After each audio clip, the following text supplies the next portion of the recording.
action, let's go. 수업 건물을 찾으러. Kelompok kami akan menjelaskan tentang materi teori produksi satu input variabel. Dalam teori ekonomi, berbagai jenis perusahaan dipandang sebagai unit-unit dan usaha yang mempunyai tujuan yang sama, yaitu mencapai keuntungan maksimum. Aspek yang harus dilakukan untuk persoalan tersebut yaitu yang pertama, komposisi faktor produksi untuk menciptakan tingkat produksi yang tinggi. Kemudian yang kedua, komposisi faktor produksi akan meminimumkan biaya produksi. Fungsi produksi menunjukkan sifat hubungan di antara faktor-faktor produksi dan tingkat produksi yang dihasilkan. Faktor-faktor produksi dikenal pula dengan istilah input dan jumlah produksi disebut juga output.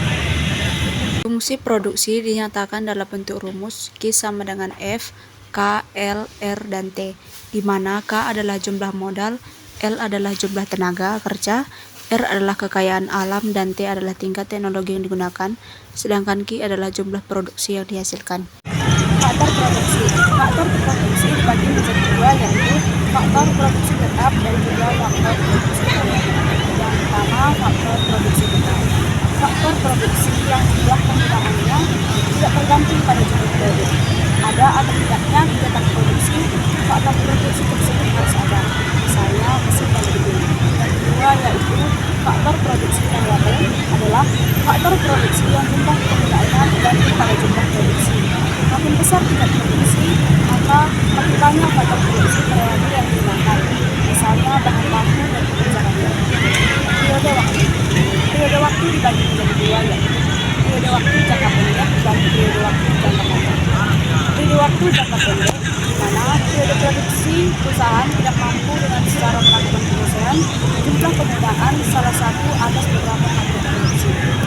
Sedangkan jangka pendek, periode waktu di mana semua faktor produksi variabel. Teori produksi dengan satu faktor berubah.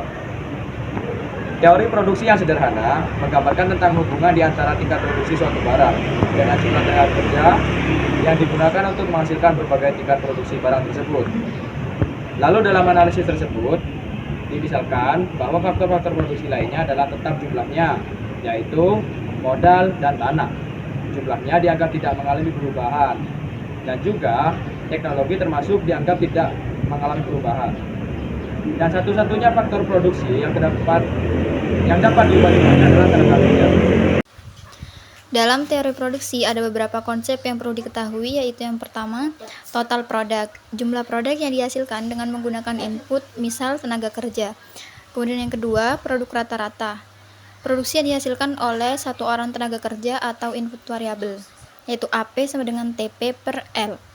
Marginal product, produk marginal, tambahan produk yang diakibatkan oleh bertambahnya seorang tenaga kerja dan sebaliknya. Terusnya yaitu MP sama dengan delta TP per delta L. Hukum penambahan hasil yang semakin berkurang. Produk marginal dari setiap input secara umum akan menurun ketika penggunaan input tersebut meningkat, sementara semua input lain konstan.